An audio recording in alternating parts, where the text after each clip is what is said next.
예, 시청자 여러분 안녕하십니까? 안녕하십니까? 마음 공부하는 소울닥터 네. 김석범 원장님 나오셨습니다. 원장님, 네. 예, 잘 계셨습니까? 네. 자, 이제 2018년 이제 한 해가 거의 저물어 갑니다. 네. 이 방송이 나가는 토요일에 이제 이틀 남은 네. 29일에 이제 방송이 나가지 않습니까? 네. 자, 원장님은 개인적으로 올해 한 해에 좀 네. 소회가 좀 어떻습니까? 개인적으로는? 그래도 여러 가지 힘든 일들이 있긴 있었는데 그래도 무사히 잘 넘어가고 그래서 연말을 맞이하게 돼서 참 감사하게 생각하고 있습니다. 예. 자, 그 우리 사회가 정치적으로나 경제적으로 사회적으로 굉장히 지금 좀 혼란스럽지 않습니까? 네.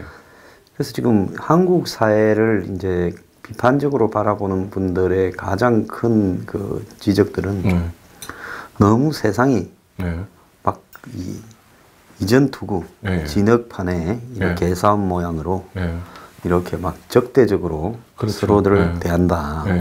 그래서 저한테 댓글로 많은 분들이 글을 남겼었는데요. 어떤 젊은 분은 친구들 그 동창회 같은 모임이 있는데 나갈라 하니까 정치적인 의견이 달라서 또 그 사람들이 지배적일 것 같아서 가기 싫은데 어머니가 그래도 가야 된다 해서 가서 뭐 잘 이렇게 채우고 왔다. 그래서 연말 모임에 지금 많지 않습니까? 연말에. 그렇죠. 이런 데서도 정치적인 의견 때문에 모임에서 서로 스트레스를 받는 사람이 굉장히 많은 것 같아요. 굉장히 많죠. 근데 이런 정치적인 부분을 가지고 그걸 모임에서 스트레스로 남에게 전가하는 사람들, 그런 사람들은 좀 문제가 있는 사람들.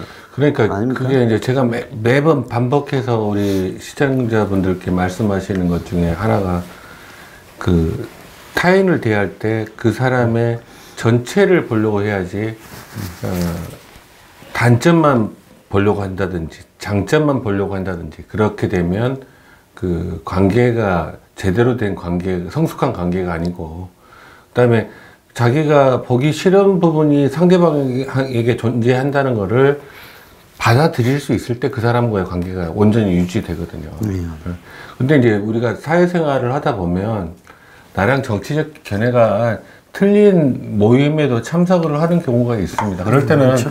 되도록이면 그분들 마음 상하지 않게 하기 위해서 저 같은 경우도 그냥 조용히 있다가 그냥 의견이 틀리면 틀린 대로 그냥 그대로 있다가 오거든요. 저도. 그런데 저도 어렸을 때는 어디 가서든지 제 주장을 일부러 상대방이 어떤 상황인지 알면서도 제 주장을 했었던 것 같아요. 그게 올바른 일이라고 생각했는데 그거는 올바르고 틀린 게 아니라 그 모임의 분위기에 맞춰주는 것도 저는 성숙한 모습이라고 생각하고 괜히 언쟁 높일 필요가 없지 않습니까? 우리가 그 할리우드 영화 같은 걸 보면 굉장히 완고한 그 노인등을 묘사할 때 파티 같은 데 가서 이 정치 이야기나 자신의 이념적 칼날을 이야기해서 무슨 총기 쏘지든지 뭐 히피에 대한 정오라든지 또 뭐 락 음악에 대한 이런 거라든지 이런 걸 해서 판을 깨는 그야말로 완전히 똘똘 이 에고로 이 뭉쳐 있는 그런 사람을 그 묘사할 때 영화에 가끔 등장하지 않습니까? 근데 거기에는 영화에 등장할 만큼 뭐라고 할까요? 자기 이 아집이 강한 사람을 극단적으로 묘사할 때 그러는데 한국에는 그런 사람이 보편적이라가 꼭 모임에 가면 정치 이야기를 이렇게 하거든요. 꼭 있어요. 한 잔 들어가면 더 있어. 아, 맞아요. 그래서 이제 과거에 이 문정권 초기에는 그런 이야기에 아니다라고 말을 하는 사람, 하고 싶은 사람이 말 한마디 못하고 눌러져 있다가 속이 상했을 거고 요즘은 또 신이 나서 또 먼저 또 판을 또 그렇게 정리하는 분들도 계실 거고 그런데 저는 그래서 사실은 이 웬만한 모임에 잘 안 가고 또 잘 모르시는 이렇게 평소에 안면이 없던 분이 자리를 하자 이렇게 해도 잘 안 갑니다. 왜냐면 제가 가면 필연적으로 정치 이야기가 등장할 수밖에 없지 않습니까? 그래서 제가 이 정치 이야기를 거기 가서 또 하루 종일 이 방송하면서 하는데 그럼 뭐 모임에 가서 정치 이야기를 할 이유도 없고 그렇죠. 또 그 남들 분위기를 깰 이유도 없고 그래서 저는 웬만하면 그냥 안 가는 걸 원칙으로 삼고 살고 있죠. 잘 하시는 겁니다. 근데 그 뭐냐 방송 끝나고 다른 모임에까지 또 가서 정치 분석을 해 주셔야 된다면 그거 굉장히 스트레스거든요. 그러니까 방송 정치 분석은 여기 직장에서만 그렇게 하시는 쪽으로 룰을 정하시는 게 좋습니다. 저 같은 경우는 예전에는 제가 이제 어떤 이야기를 집사람에게 이야기했냐면 병원에서 퇴근하면 나는 정신과 의사 아니다. 병원에 있을 때만 정신과 의사다. 그런 이야기를 하고는 했거든요. 예. 원장님도 주변에서 뭐 좀 심리적으로나 뭐 이런 문제가 조금 있으면 싸운 사람이 있거나 또 자식 문제가 있거나 하면 숱하게 병원이 아니라 사적으로 전화도 오고 문의가 들어올 것 같아요. 그렇죠. 근데 그거는 이제 이제 대부분의 경우가 실질적으로 타인을 한 단계 거쳐서 오는 이야기들이기 때문에 제가 조언을 해줄 수 있는 데까지는 조언을 해주지만 한계가 있죠. 그런데 보면 한국의 이런 정치적인 대립이나 충돌이 싫어서 이 꼴 저 꼴 보기 싫다. 옛날에 보면 이민이나 가자. 그래가 이민 같은 사람이 또 현지에 가서 한국의 종편 틀어놓고 또 그렇죠. 정치 이야기하고 또 그렇게 하시더라고요. 그럴 수밖에 없죠. 자기 고국이고 그리고 이민 생활이라는 게 저는 안 해봤지만 상상이 가는 게 낯선 그 곳에 가서 서로 문화도 틀리고 얼마나 많이 외롭고 힘드시겠어요. 근데 더더구나 우리나라가 잘 나가면 좋은데 자꾸 이렇게 어려움에 처하는 것 같으니까 고국을 걱정하시는 분들은 그 종편을 볼 수밖에 없죠. 근데 이제 정치에 저렇게들 관심이 많으면 정치의 수준이 국민의 관심 수준에 비례해가지고 좀 높아져야 될 건데 정치인 수준이고 어쨌든 뉴스 브리핑은 팩트 폭력을 잘하지 않습니까? 국민의 정치 수준도 똑같죠. 둘 다가 그냥 거의 50보 100보인 것 같아요. 왜 그러냐면 정치인은 국민들 수준에 맞출 수밖에 없고 그럴 수밖에 없어요. 어떤 거를 국민들이 좋아하는지를 알아야만 그 사람들을 대상으로 선거 유세를 하지 않습니까? 그러니까 그 포퓰리즘이라든지 어떤 그 정책을 발표할 때도 그 국민들이 어떻게 생각하는지를 먼저 초점을 맞추기 때문에 그 나라 국민의 수준이 그 나라의 정치 수준하고 통하는 거죠. 그러면 사회 어딘가에서는 이런 수준에서 우리가 좀 벗어나야 된다. 실제 이 진보의 가치는 이런 거다. 근데 한국의 종북과 진보가 일치하는 것도 아니고 한국의 민노총이 그렇다고 노동자를 위한 진정한 세상을 만들기 위해서 노력하는 것도 아니다. 또 보수에 보면 기존의 보수의 경제적 가치들이 무슨 뭐 이 기득권을 위한 걸 수도 있다. 서로 간에 양쪽에서 이런 이야기를 하는 사람들이 좀 늘어나서 이 좌파든 우파든 이것이 결국은 좀 발전적으로 가야 될 거 아닙니까? 논쟁도 벌어지고 그렇죠. 좀 여기에 철학적인 논쟁도 좀 개입되고 시대적인 또 논쟁도 좀 개입되고 그런데 한국에 논쟁은 무수하게 많은데 그 논쟁 중에 썰 논쟁이 실제로 좀 별로 없다라는 생각이 들어요. 그러니까 누군가 새로운 방향을 제시하는 사람이 사회에 교수도 없고 사회 지도층도 없고 지식인도 없다. 그런 부분에는 좀 어떻게 생각하십니까? 제일 문제가 이제 최근에는 이제 아예 지식인 자체를 인정하지 않는, 전문가 자체를 인정하지 않는 풍조가 만연해 있어서 그 더 큰 문제라고 생각하는데 지금 저는 그래도 암울하게 보지는 않습니다. 왜냐하면 우리나라 민주주의가 도입된 이후의 역사가 굉장히 짧지 않습니까?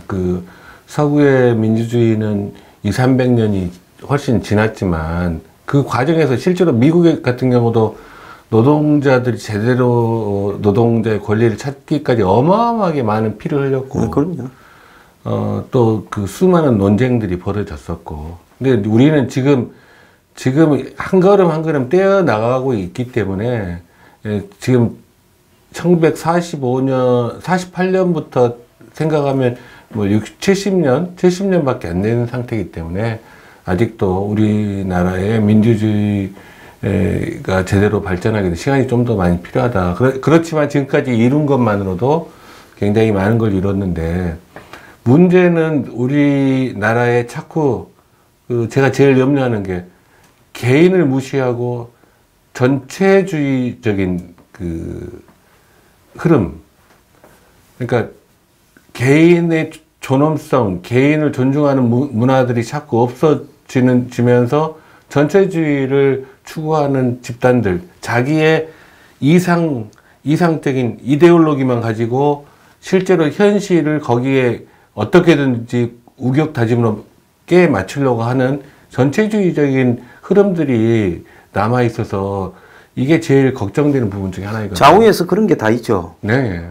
내가 여기에 정통성이 있다. 내 외에 나머지 사람들은 생각이 다 틀렸다. 반성하고 항복해라. 이렇게 압박을 가하지 않습니까? 거기에 이제 빠 문화가 합쳐지면서요. 예, 그래서 그건 굉장히 태행적인 행태로 이쪽 위에 각각 그런 그룹들이 그렇죠. 있다.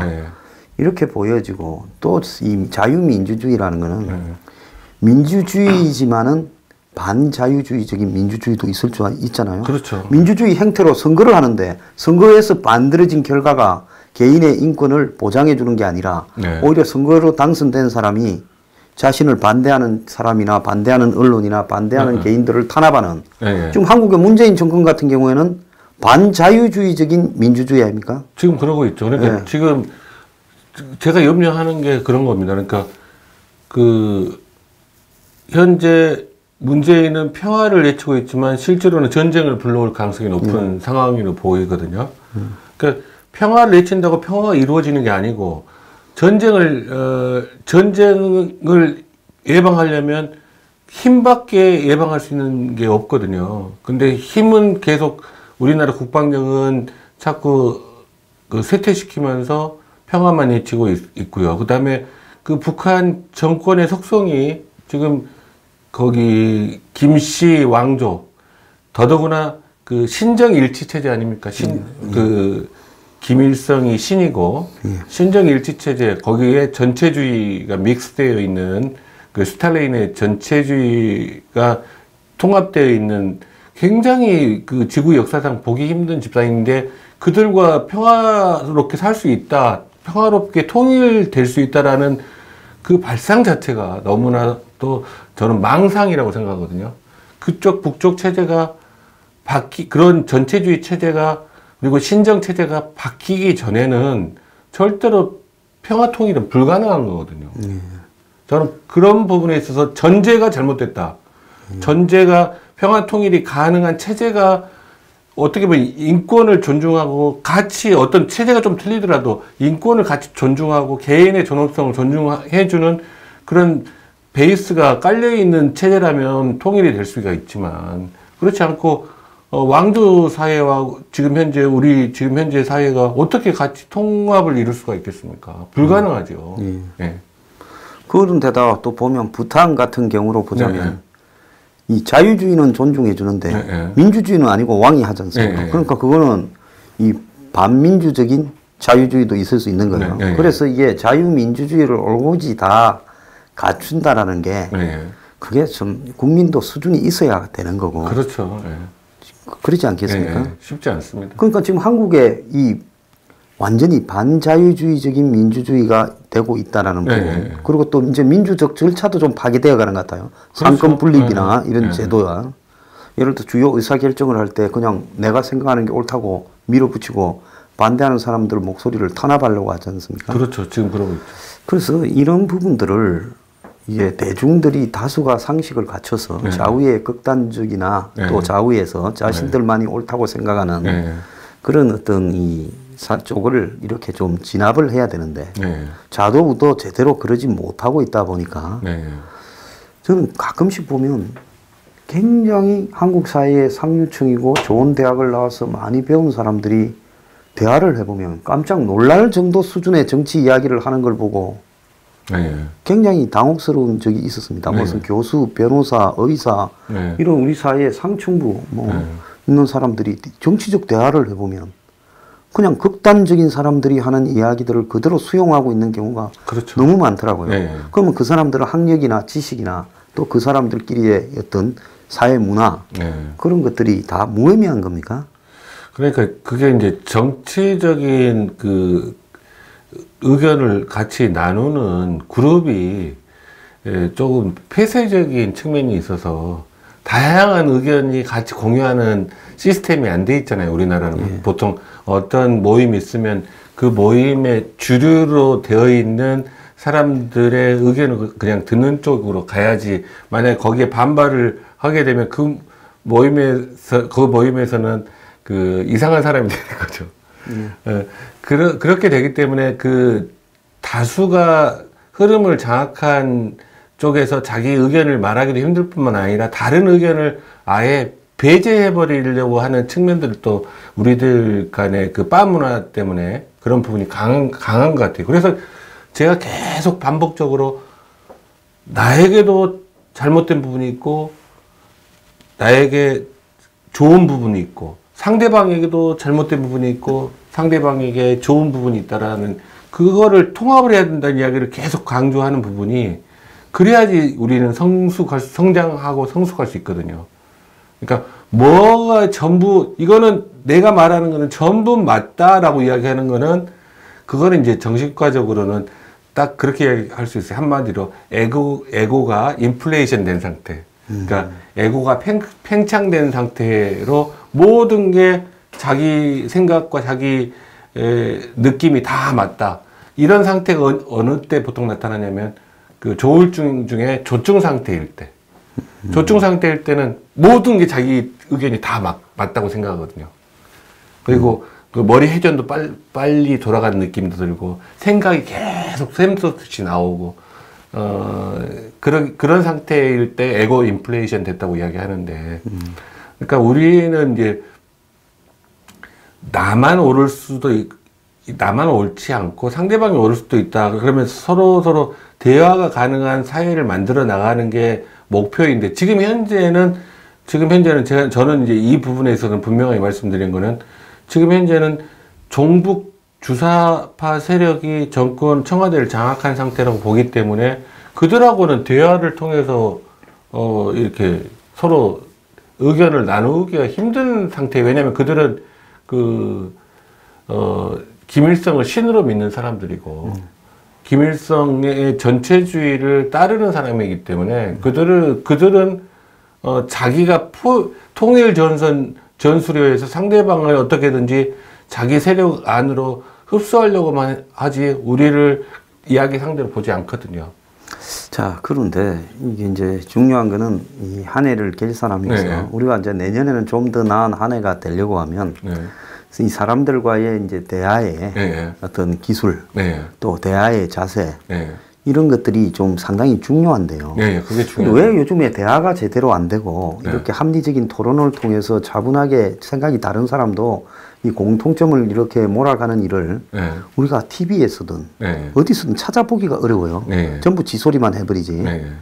그런 부분에는 기본적으로 이런 뭐라 그럴까요? 사람이 지식인으로서 갖춰야 될 기본적인 최소한의 에티켓은 네. 대화를 하기 위한 자세지 않습니까? 네. 자, 그런데 유시민 씨가 유튜브를 정복하겠다면서 뭐라고 하겠습니까? 반지성주의가 판을 치고 있어서 내가 네. 정복. 그럼 지는 지성이라는 거 아니에요? 네. 예? 네. 이제 그리 되면 그 말하는 순간부터 네. 이거는 대화가 아니라 네. 그냥 이렇게 의용지식인으로 본인이 의용이라고 하니까 네. 의용지식인으로서 말빨로 네. 한번 제압해 보겠다. 이제 네. 그런 걸 이제 의미하는 거거든요. 네. 그러니까 자기를 스스로 지식인이라고 생각하는 네. 이런 부분 속에서 책을 좀 많이 팔면 지식인입니까? TV에 예능 프로에 놓으면 지식인입니까? 지식인의 정의가 뭐라고 생각하십니까? 저는 지식인이라는 거는 뭐 여러 정의를 할 수 있겠지만 제 생각에는 자기가 자기 나름의 주관을 가지고 선과 악을 판단하고 옳고 그름을 판단하고 그럴 수 있는 사람은 다 지식인이라고 생각하거든요. 자기 나름의 주관을 가지고 다른 사람의 의견에 그냥 무조건 추종하는 그런 것이 아니라 누구를 좋아하지만 누구의 좋아하는 상대방의 어떤 부분, 정치인으로서 어떤 부분을 좋아하지만 어떤 부분은 내가 비판을 할 수 있다. 이런 식으로 한 사람에 대해서 정치인에 대해서 이야기할 때도 내가 좋아하는 부분, 내가 별로 마음에 안 들어하는 부분을 구분할 수 있고 그런 사람들이 지식인의 베이스가 되어 있는 사람이거든요. 근데 그 유시민 씨는 지금 이번에 그 팟캐스트 한다고 하면서 나와서 발언한 거를 신문에서 봤을 때는 저는 최근에는 좀 이분이 달라지지 않으셨을까 생각을 했는데 이분의 특기가 그거 아닙니까? 상대방의 가장 아픈 부분을 집요하게 공격을 잘하는 그걸로 그래서 굉장히 가슴 아프게 상처를 당한 사람들도 많이 있었던 걸로 알고 있고 또 반대쪽에서는 시원하다고 해서 이분을 좋아하는 사람과 싫어하는 사람이 분명하게 나뉘는 사람인데 이번에 또 그거를 하셨어요. 그러니까 반지성을 제압하겠다. 그런 걸 보면서 그러니까 이렇게 편가르기 식으로 하면 당장 자기를 확실하게 지지하는 세력은 올라갈지 모르지만 국가 전체를 봤을 때는 저는 그 지식인으로서 좀 그런 발언은 해악이 되지 않을까 생각이 듭니다. 왜냐하면 파벌을 계속 나누는 거잖아요. 그래서 이제 지식인들도 깊이가 없이 저렇게 미리 자기 편을 정해놓고 거기에 이제 맞는 어떤 소피스트처럼 말장난을 치고 있는 거죠. 자기 편을 정해놓고요. 그렇죠. 저는 제가 이렇게 전체적으로 봤을 때는 보수 우파를 지향하지만은 보수의 잘못에 대해서도 제가 말을 하면 제 손해지요. 이렇게 제가 말을 안 하고 대중들을 좀 더 선동하고 자극시키는 게 나한테 이득이지요. 왜? 단기적으로 보자면. 네, 그렇죠. 그러면 훨씬 더 유튜브를 보는 사람도 많아질 거고 구독자도 많아질 거고 제가 단기적으로 제 어떤 이속이 있다면 챙기는데 더 좋아지겠지만은 그런 부분들을 저는 내 양심 때문에 적어도 보수가 잘못한 부분, 과거에 무슨 특정 재벌들과 결탁이 되고 왔던 부분, 또 그러면서 사회적인 약자층에 대해서 무관심했던 부분, 또 더 나아가서 이 보수 진영에서 헌신이라든지 새로운 가치 개발에 소홀하고 관배나 의용화되게 또 대중들을 다루는 부분, 그런 부분 또 보수가 지금 이 주거 문제가 한국에 이렇게 심각한데 이런 청년의 주거 문제에 대해서 무관심한다거나 국가적으로 단기적으로 진짜 나라가 곧 망할 예를 들어서 민노총 문제라면 이거는 해결해야 되겠다고 하면 이걸 해결하겠다고 하고 해야지. 마찬가지로 골치 아픈 문제는 보수 쪽의 대통령들도 다 꽁무니를 뺐지 않습니까? 그렇죠. 그럼 이런 문제들을 보면 이 보수도 문제가 좀 있다. 제가 그런데 이제 이런 이야기를 하면 너는 왜 지금 다 힘을 모아서 저쪽만을 공격해야지 그런 이야기를 해서 내부 분열을 하느냐 이제 이러면서 그러거든요. 제 개인적인 거를 말씀드리면 저는 황 소장님을 신뢰하게 된 가장 결정적인 계기가 황 소장님께서는 보수도 비판을 하고 잘못된 부분은 또 좌파도 잘못한 부분 비판하고 항상 자기 나름의 주관을 가지고 보수도 비판을 해 오셨거든요. 그런 것 때문에 저는 신뢰를 하게 됐어요. 왜냐하면 이게 뭐든지 보수는 다 맞고 뭐든지 보수파가 주장하는 거는 다 옳다라는 식으로 이야기를 한다면 저는 이제 조금 제 개인적인 생각으로는 신뢰가 떨어졌을 것 같아요. 근데 우리 소장님께서는 항상 그런 부분에 있어서 정확하게 잘못된 부분은 잘못됐다고 지적을 하심으로써 그걸 토대로 보수가 발전할 수 있는 계기를 만들어 주셨다고 저는 생각하거든요.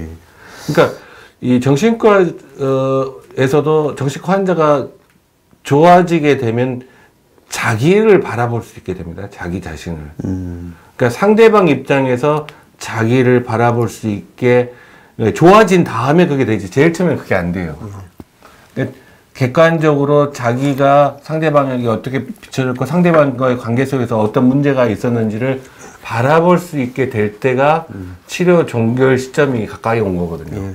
그러니까 자기가 자기를 평가하고 객관적으로 바라볼 수 있을 때에만 우리는 성숙해져 가는 한 걸음을 더 뗀 거다라고 생각을 하시면 그거는 진짜 맞는 이야기입니다. 저는 제가 과거에는 정치를 해서 내가 이렇게 원하는 사회를 만들어 봐야 되겠다. 정말 그런 어떤 욕망에 굉장히 좀 이렇게 몰두를 했는데 어느 순간에 나 자신을 좀 객관적으로 바라보게 되니까 나는 정치에 맞지 않는 부분이 굉장히 많이 있다.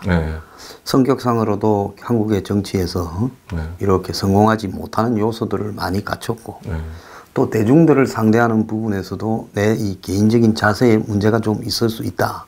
이런 생각을 좀 했어요. 내가 왜 그러냐면 오죽했으면 선거 마지막 날 한 표를 얻으러 다녀야 될 건데 마이크를 걸어놓고 유권자도 반성해라고 그랬으니 아마 그 지켜보던 사람이 기가 차는 표정을 짓고 살다 저런 유세하는 사람 내가 선거 마지막에 내가 이제 악에 받쳐서 이야기 좀 해야 되겠다고 면사무소 사거리에다가 이렇게 마이크 걸어놓고 그 위에 올라가서 당신들 다음에 국회의원 오면 욕하지 마라. 근데 이번 선거 겪어보니까 당신들 국회의원 욕할 자격 없더라고. 그랬어요. 그래서 내가 그걸 보고 나는 좋아하는 거하고 자기가 할 수 있는 거하고는 다르다라는 생각을 제 스스로 객관적으로 했지요. 아무튼 그거는 이제 현실 정치에 들어가 보면 처절하게 여러분들도 느끼실 수 있을 거예요. 근데 황 소장님께서 그런 경험을 하지 않을 수 있는, 성숙한 정치의식이 베이스에 깔린, 상황이라면 또 다르시겠죠. 그러니까 좀 더 우리 황 소장님께서 자기가 원하는 이상을 펼칠 수 있는 정치를 하실 수 있는 상황이 되려면 우리 여기 모든 시청자분들께서 자기 나름대로의 주관을 가지고 냉정하게 좌우를 평가할 수 있고 돈에 휘둘리지 않고 그다음에 주변 혈연 지연에 휘둘리지 않게 되면 우리 황 소장님 같은 분이 올바른 정치를 할 수 있는 기회가 오리라고 생각합니다. 네, 이제는 제 같은 사람은 정치를 굳이 안 해도 정치를 잘하는 사람이 많아졌으면 하는 부분인데요. 제가 그날 이제 블루 앵그리 집회하는 날, 앵그리 블루 집회하는 날 한국당 앞에 갔는데 민주당은 차라리 기대하는 게 없으니까 그냥 가서 크게 분노도 별로 많이 안 느껴요. 그냥 감 질렀지만 한국당 앞에서는 분노 게이지가 민주당보다 그렇죠. 훨씬 심하게 올라오더라고요. 왜 저 사람들은 보수 우파의 표를 먹고 살면서 저런 정치를 할까? 네? 더 화가 나죠. 왜 당신들이 마치 보수 우파의 모든 대변인이냐 하면서 실질적으로 대변해야 될 타이밍에는 꼬리를 내리고 또 숨어버리거나 또 목에 칼이 들어와도 아닌 건 아니다라고 말을 하지 못하고 정권 상대로 이 허접한 정권을 상대로 제대로 싸우는 사람 하나 없는가 하는 이런 부분에 대한 분노가 폭발을 하더라고요. 근데 이제 그런 부분에서 보면 우리나라의 정치 구조가 한마디로 시시비비를 가리는 사람이 공천을 통해서 진입을 하는 부분에서 공천이라는 것이 한번 정치하려고 우리 원장님도 한번 예비 후보까지 해보셨죠. 두 번 해봤죠. 아이고 참 대단하시다. 그런데 그러다 보면 그때 만나는 대중은 우리가 그냥 책에서 보는 시민, 국민, 유권자가 아니라 어디 하늘에서 떨어진 그런 완전히 그냥 브로카형 주민으로 주변에 온 가득 차잖아요. 그러니까 그런 부분을 돌파하고 또 그래가지고 내가 객관적으로 지역 주민들한테 표를 많이 확보했다 하더라도 그것이 또 막상 공천을 하는 과정을 보면 전혀 대의원이 이렇게 해서 가고 상향시 여론조사는 이렇게 가지 내가 그 사람들한테 좀 표를 많이 얻었다고 해서 그게 또 공천받는 결과로 가는 것도 아니잖아요. 또 공천을 쭉 짜고 해서 받았다고 치자. 내 지역구의 특성이 선거마다 한쪽으로 쏠리잖아요. 그래서 이거 서울도 쏠리는데 싹쓸이다 하면 내가 아무리 잘나봤자 안 되죠. 나는 안 되는 거고 또 지역에 따라서 바람이 불어서 내가 지역 정당과 얼마나 밀착 관계가 있느냐에 따라서 또 안 되는 거예요. 그러니까 이게 정치에 들어가는 과정이라는 부분이 대중의 의사와 거기에 또 그런 의욕을 가진 정치인과 이런 부분이 매치되어서 이렇게 사람이 만들어지는 게 아니라 그것보다는 더 많은 다른 이유들로 결정돼 버리지 않습니까? 그 누구랑 친하냐 하는 것도 중요하고 평소에 또 얼마나 공을 들이냐 또 뭐 재력이 얼마나 되느냐 여러 가지 그 변수들이 많은데 아무튼 조금씩 우리나라는 그래도 발전하고 있는 것 같아요. 여러 가지 지금 현재 정치 자금에 대한 부분들도 훨씬 제가 어렸을 때보다는 훨씬 많이 투명해진 것 같거든요. 제가 실제로 정치를 해보니까 그거는 알았어요. 그때 예전에 그분들 지금 70대, 80대이신 분들이 정치를 하셨을 때보다는 훨씬 더 투명해졌죠.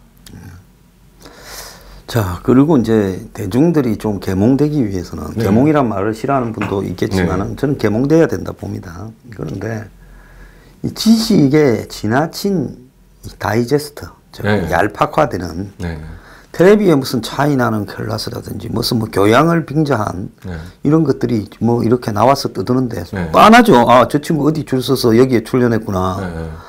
그러니까 이 지식이라는 것이 TV에 그 전파를 자기 혼자서 1시간이고 30분이고 막 떠든다든가 안 그러면 뭐 패널 형식으로 떠든다고 할 때 그런 부분이 그렇게 쉽게 이야기할 수 없는 문제들을 너무 가벼운 속성으로 맞습니다. 떠들어서 대중들은 마치 아주 간단하게 내가 지식을 습득하는 과정이다라고 그렇게 착각을 일으키게 만들잖아요. 제가 그 이야기 그 말씀하시니까 생각이 떠오르는 게 그 알쓸신잡이라는 그 프로에서 제가 직접 본 건 아닌데 제가 저희 집사람이 그 이야기를 하더라고요. 그러니까 마키아벨리 군주론을 보면 유시민 씨가 그 이야기를 했다고 그러더라고요. 그 일반인들의 처세술 책으로 처세술 책이 될 수 있다. 근데 이제 제가 마키아벨리를 좀 연구를 좀 했었습니다. 아, 그랬어요? 예. 마키아벨리 관련 서적을 집에 있는 책을 세보니까 한 20몇 권 되더라고요. 근데, 마키아벨리 군주론을 보고 그 개인의 처세술 책이다라고 이야기하는 거는 어불성설이거든요. 저도 이제 너무 그 단편적인, 마키아벨리 책 한두 번 읽고 이야기하신 건 아니겠지만, 제 판단이랑 너무 틀려서 조금 그렇습니다. 이 마키아벨리의 군주론이 나오게 된 배경부터 시작해서 다 찾아보면 마키아벨리라는 사람이 그 일반 국민들에 대한 애정은 확실하게 있었던 걸로 보이고 공화주의자였던 걸로도 보이고요. 그렇지만 그 책이 일반인이 그 개인 간의 처세술 용의 책이다라고 하는 거는 너무 쉽게 이야기하자면 권모술수 정치적인 투쟁이 판을 치는 세상에서 살아남기 위한 권모술수형 처세술 개론이다 이래 봐야 되는 거 아닙니까? 그러니까 이제 그 마키아벨리가 이야기했던 내용 중에 권모술수도 많이 나오지만 그거는 통치자가 일반 국민들을 다중을 대할 때 어떻게 해야 되는지라는 측면을 강조해서 이야기하는 거거든요. 그러니까 통치자가 통치를 제대로 할 때 실제 다수의 국민들이 좀 편안하잖아요. 그러니까 예를 들면 그 마키아벨리가 용병에 대해서는 용병은 절대로 믿지 마라. 자기 나라 국가의 국민이 군인이 되는 군대를 가지고 있어야만 힘이 있다. 뭐 이런 이야기들은 다 맞는 이야기잖아요. 근데 이제 그게 보면 그 책을 쓴 마키아벨리는 그렇게 군주의 이 처세에 대해서 책을 쓰고 본인은 거의 중하급 관리로 그렇죠. 삶이 끝나지 않습니까?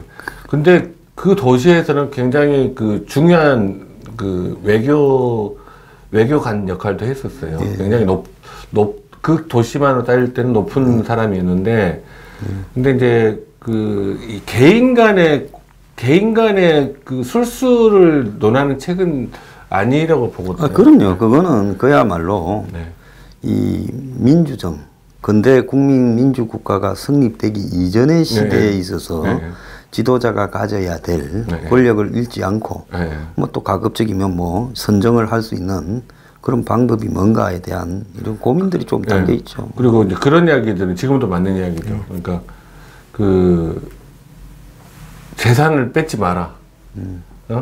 재산을 뺏으면 그 아버지를 죽인 거는 잊혀질 수 있지만 재산을 뺏은 거. 재산을 뺏으면 절대로 잊혀지지 않고 보복을 당하게 된다. 그 청와대에 계신 그 양반의 기와집 주인 보고 그 이야기를 마키아벨리를 한번 맨날 뭐 이영희의 전환시대의 논리 이런 것만 읽지 말고 그 양반이 저 20대 때 마키아벨리를 한번 읽었으면 재산 뺏는 일을 안 했을 건데 그죠? 자, 오늘 그 신년을 맞이해서 우리가 이 정치, 경제 사회에 우리 사회가 왜 이렇게 극단적으로 가고 있나 이런 이야기를 지금 원장님하고 나누는데요. 자, 그래서 새해에는 저는 자기 주장이 있다 하더라도 상대의 잘못은 또 상대의 주장에 대해서는 좀 경청을 하고 또 서로 이렇게 토론을 통해서 또 진영 논리에 몰입되지 않고 옳고 그런 부분들을 서로가 인정하고 이야기할 수 있는 그래야지 좀 세상이 돼야 되겠다. 지금 그러지 않으면 대중들이 너무 불행해질 것 같아요. 자신들의 불행의 근원이 마키아벨리형 술수를 가진 사람이 지금 다 국회의원이 되지 않습니까? 원장님이나 저는 마키아벨리를 100번 읽어도 사람이 읽은 거하고 실천하고가 일치가 안 돼서 그렇게 지금 이 권력을 가지는데 가기가 상당히 어려울 것 같다. 이런 생각도 해봤습니다. 자, 여러분 새해에 이 정오와 대립이 정치적으로 넘치는 세상이 아니라 그래도 상호 이해와 또 토론이 활발히 형성되고 상대를 인정할 수 있는 세상, 그런 세상이 쉽게 오지는 않겠지만은 좀 왔으면 하는 입장에서 이런저런 이야기를 나눠봤습니다. 감사합니다. 감사합니다.